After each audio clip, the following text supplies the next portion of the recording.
आपका हमारे चैनल पे स्वागत है। आज हम बात करेंगे हिंदी से संबंधित अति महत्वपूर्ण प्रश्नों के बारे में। यह प्रश्न आधारित है रचना और उनके रचनाकारों से। तो चलिए प्रारंभ करते हैं अपने पहले प्रश्न के साथ। हमारे सामने जो पहला प्रश्न है कि हिंदी भाषा का प्रथम प्रमाणिक ग्रंथ कौन सा है?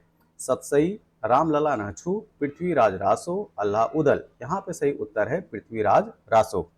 पृथ्वीराज रासो में पृथ्वीराज चौहान के जीवन चरित्र का वर्णन किया गया है और यह वीर रस पर आधारित है। क्या? वीर रस पे। तो हिंदी भाषा का प्रथम प्रमाणिक ग्रंथ क्या है? पृथ्वीराज रासो, जिसके रचयिता कौन है? कवि चंद बरदाई। अब हम कुछ और जो रासो ग्रंथ हैं उनके बारे में बात करेंगे। ठीक, तो इधर जो है वो रासो ग्रंथ का नाम दिया हुआ है और वह किसकी कृति है या वह उसकी रचनाकार कौन है वो इस साइड में दिया हुआ है। ठीक है, तो एक तरफ रचनाकार और दूसरे तरफ रासो ग्रंथ का नाम दिया हुआ है। ठीक, तो दलपति विजय इनकी रचना है खुमाण रासो। नरपति नाल इनका रासो ग्रंथ है विशल देव रासो। जगनीक का है परमाल रासो। नल सिंह का है विजयपाल रासो। षाडंगधर इनका है हमीर रासो। तो इस तरीके से आपने क्या देखा, इधर रचनाकारों का नाम और उनके द्वारा रचित जो रासो ग्रंथ हैं उनके नाम। ठीक है, तो ये लिस्ट काफी इंपॉर्टेंट है, ध्यान में रखिएगा। अगला प्रश्न, पृथ्वीराज रासो किस कवि की रचना है? जैसा कि पहले ही स्लाइड में मैंने क्लियर किया कि पृथ्वीराज रासो कवि चंद बरदाई की रचना है। ठीक है, और जिसकी जो अगर बात की जाए पृथ्वीराज रासो की, तो वीर रस का सर्वश्रेष्ठ महाकाव्य, वीर रस का सर्वश्रेष्ठ महाकाव्य है पृथ्वीराज रासो, जो कि पृथ्वीराज चौहान के जीवन चरित्र को दर्शाता है। ठीक, और इसके रचनाकार कौन है? चंद बरदाई, ऑप्शन सी। हिंदी साहित्य को कितने कालखंडों में विभक्त किया गया है? तो हिंदी साहित्य को 4 कालखंडों में विभक्त किया गया है। अब हम जानेंगे कि ये चारों कालखंड कब से कब प्रारंभ होते हैं। ठीक है, तो देखिए ये जो 4 कालखंड हैं उसमें पहला है आदिकाल। आदिकाल जब खत्म होता है तो भक्ति काल स्टार्ट होता है, भक्ति काल खत्म होता है तो रीति काल, और अंत में आता है आधुनिक काल। आदिकाल का टाइम पीरियड है 1050 से 1375 ईस्वी तक। भक्ति काल 1375 से 1700 ईस्वी तक। रीति काल 1700 से 1900 ईस्वी तक। आधुनिक काल 1900 से लेकर 1984 ईस्वी तक माना जाता है। ठीक है, तो हिंदी साहित्य के इतिहास को 4 भागों में बांटा गया है, आदिकाल, भक्ति काल, रीति काल और आधुनिक काल। जयचंद प्रकाश, ठीक है, जयचंद प्रकाश नामक महाकाव्य के लेखक कौन है? ये काफी इंपॉर्टेंट क्वेश्चन है। ठीक है, तो आपको बताना है कि जयचंद प्रकाश नामक महाकाव्य के लेखक कौन है? बलदेव चंद्र, भगवान सिंह, चंद बरदाई या भट्ट केदार? तो इसके रचनाकार हैं भट्ट केदार। ठीक है, तो जयचंद प्रकाश नामक महाकाव्य के रचनाकार कौन है? भट्ट केदार, जिसकी रचना जो है 1224 ईस्वी में हुई थी। कब? 1224 ईस्वी में। इस डेट को भी याद रखिएगा। ठीक है, और यह भी जो है वीर रस का प्रबंध काव्य है। ठीक है, क्या? वीर रस का ये भी प्रबंध काव्य है जयचंद प्रकाश, और इसके रचनाकार कौन? भट्ट केदार। रासो रचित काव्य है और उसकी रचना रासक शैली में हुई थी। ठीक है, इस प्रश्न को ध्यान से देखिए। रासो रचित काव्य है और उसकी रचना रासक शैली में हुई थी। यह कथन है, आपको बताना है कि यह कथन किसका है? आचार्य हजारी प्रसाद द्विवेदी का, आचार्य चतुरसेन शास्त्री का, आचार्य रामचंद्र शुक्ल का, आचार्य छति मोहन सेन का।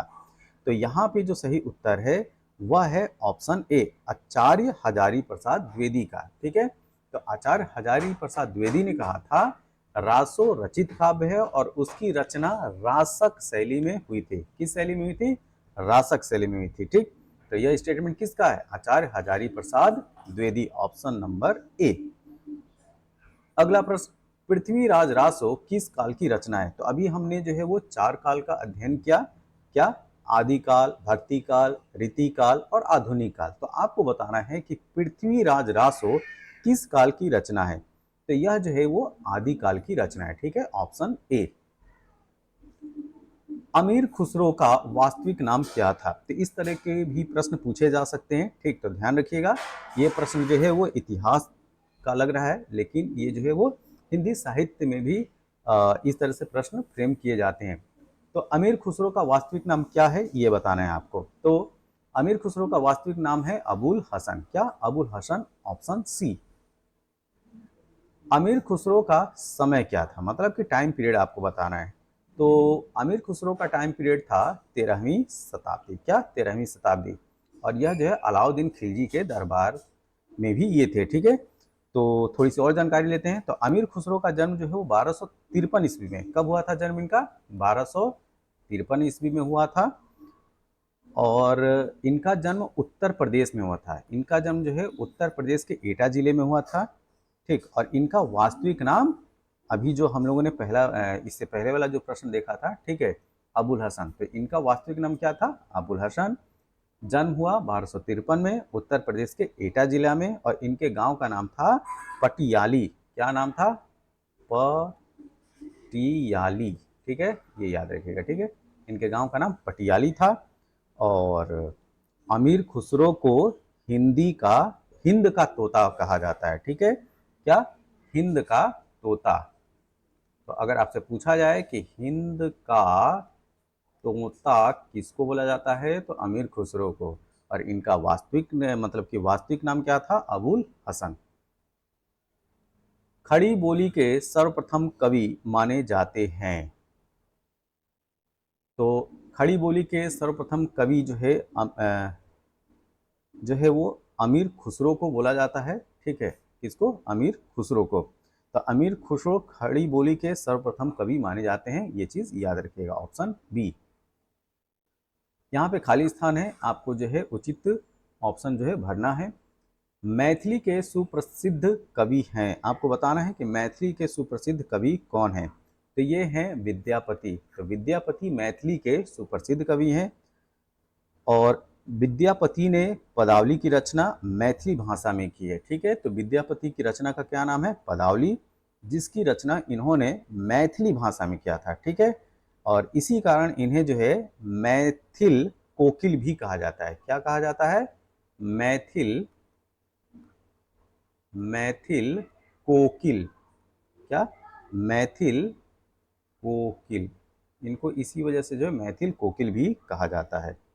और इन्होंने कीर्ति लता एवं कीर्ति पताका की रचना अवहट भाषा में की थी। कौन सी भाषा में की थी? अवहट। ठीक है, अवहट भाषा में की थी। कीर्ति लता और कीर्ति पताका इनकी अन्य रचनाएं हैं। विद्यापति की पदावली किस भाषा में लिखी गई है? ठीक है, तो विद्यापति की जो पदावली है उसको मैथिली भाषा में उन्होंने लिखा है। ठीक, इससे पहले वाला जो प्रश्न था उसमें हमने इसका जिक्र भी किया कि मैथिली के सुप्रसिद्ध कवि विद्यापति हैं, और विद्यापति ने पदावली की रचना मैथिली भाषा में की थी। कबीरदास, तुलसीदास, सूरदास कौन से काल के संत कवि हैं? ठीक है, फिर से इस प्रश्न को देखिए, कबीरदास, तुलसीदास, सूरदास कौन से काल के संत कवि हैं? तो ये सही उत्तर है भक्ति काल। ठीक है, तो कबीरदास, तुलसीदास, सूरदास भक्ति काल के कवि हैं।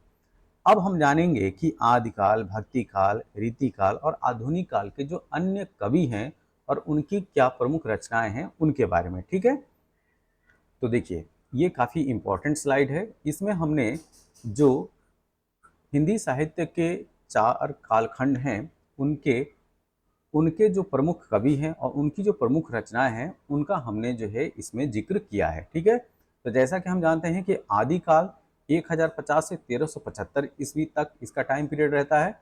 और इस कालखंड के जो प्रसिद्ध कवि हैं वो उनमें शंभु, जिनकी रचना है पौम चरियू। ठीक है, शंभु कवि हैं और इनकी रचना है पौम चरियू।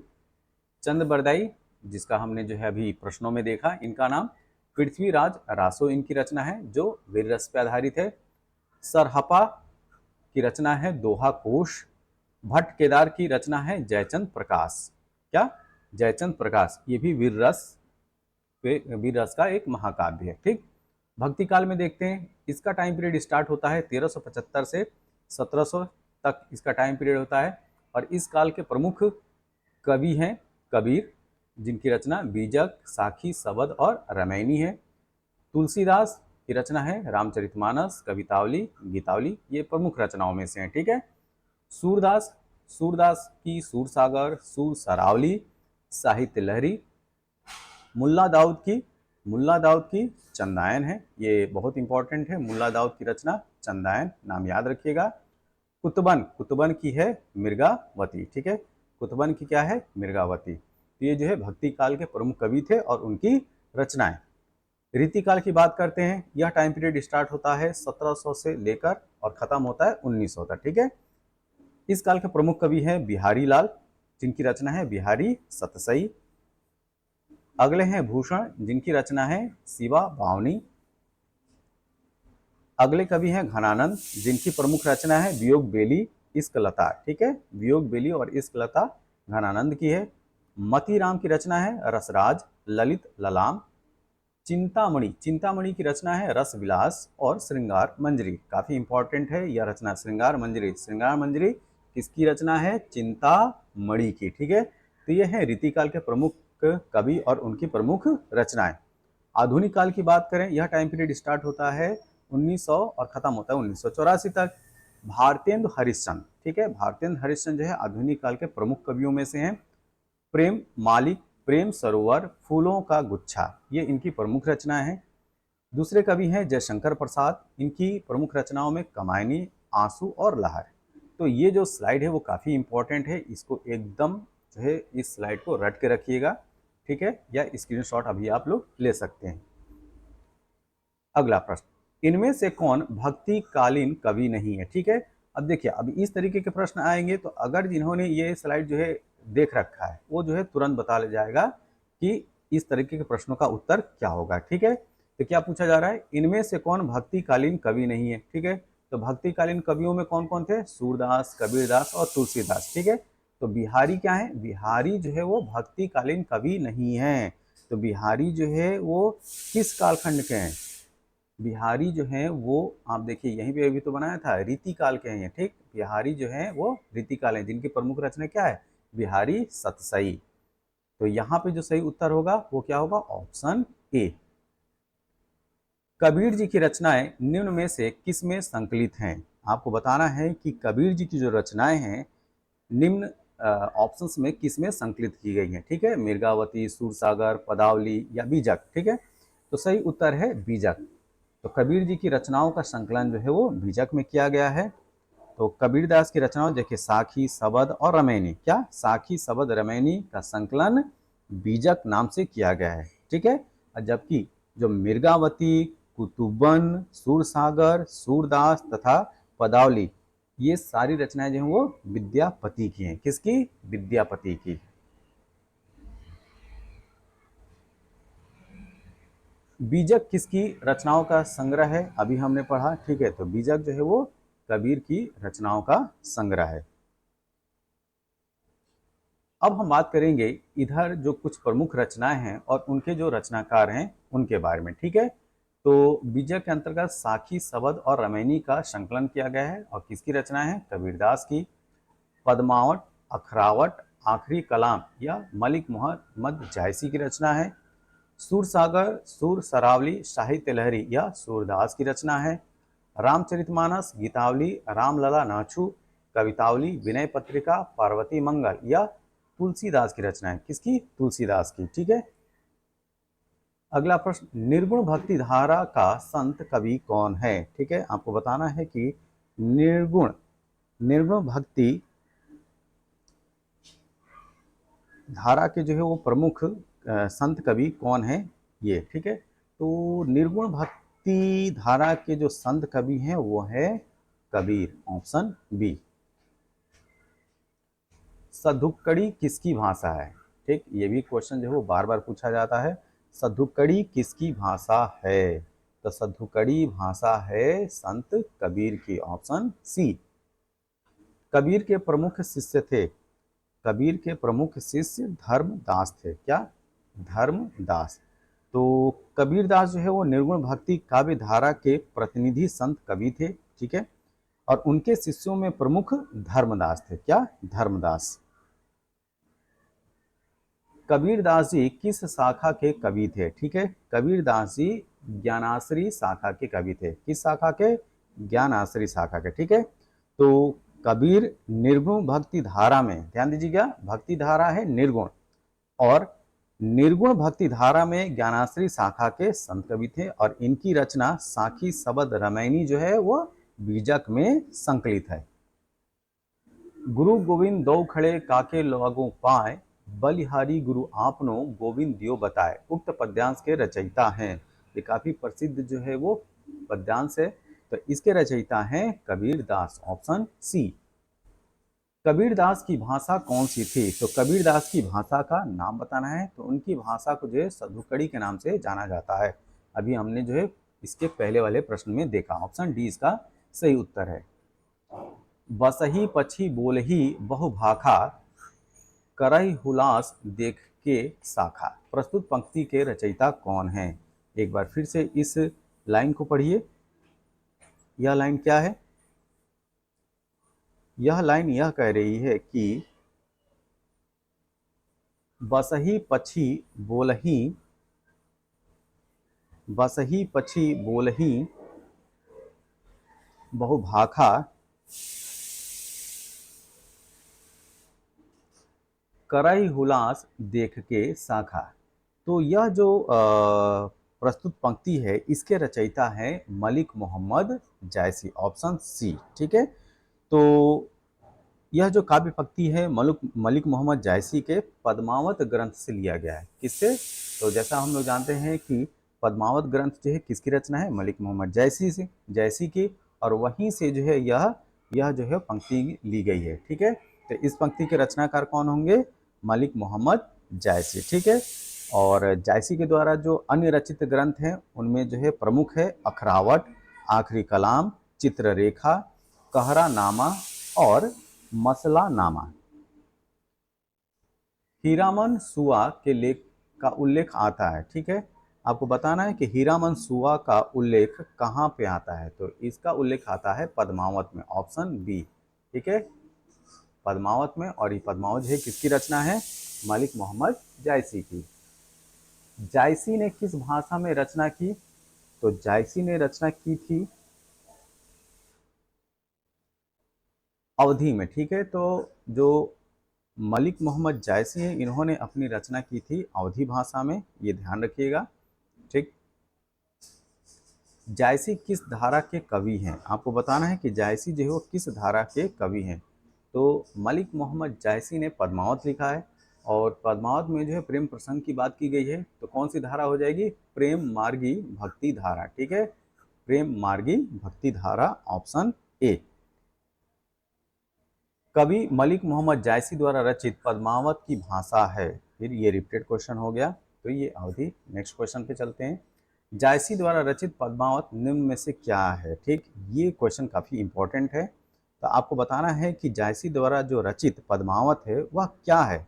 यह जो है वो समासोक्ति है। क्या है? समासोक्ति है। ठीक, तो जायसी द्वारा जो रचित पद्मावत है वो समासोक्ति है।